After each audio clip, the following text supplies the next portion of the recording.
good morning.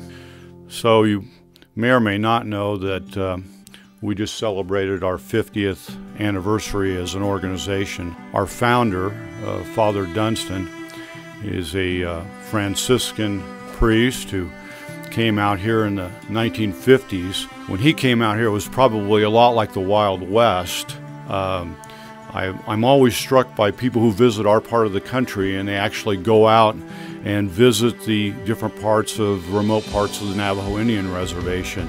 Everybody seems to be struck by the conditions. I mean, you think you're in the continental United States, you think you're a part of the U.S., but it's a completely different world as you go out and visit the Navajo Indian Reservation.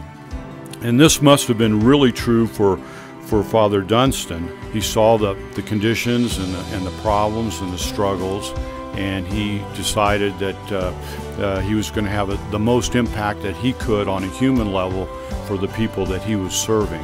Now, with regard to the foundation itself, I'm sure he didn't wake up one morning and say, "Hey, I'm going to found this organization, and it's going to continue on for many years, and it's going to be a great organization doing all these wonderful things for people."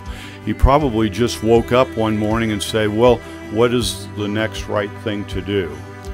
Actually, the first project of the foundation was there was a community out just south of Gallup that didn't have adequate water, and many of the families were traveling great distances, just with cart and horse or pickup truck to fill up a little container with water and then have to haul that all the way back to their home. So he said, wouldn't it be great if we actually had a water well?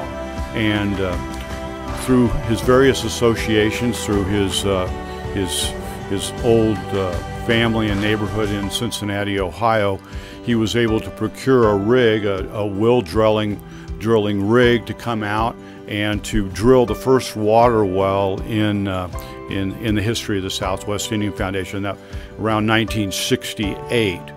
Another project that was very similar that happened about the same time was the means for which the Native Americans would actually come into Gallup was a very difficult journey. A lot of times they would have to travel great distances around to find a bridge over arroyos and various difficult landscape to negotiate to get into town. And so Father Dunstan said, "Well, why don't we build a few bridges to actually facilitate and help people to be able to get to and fro Gallup, New Mexico."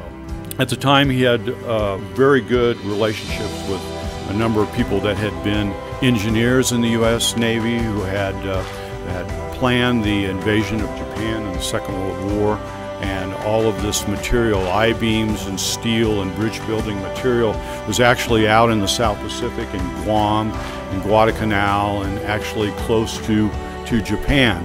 Well, he made provision for all of that material to be brought back to the Gallup area, into our area, and the first bridges were made around Gallup so that there could be a free flow of traffic to and fro different parts of the reservation into Gallup and back home.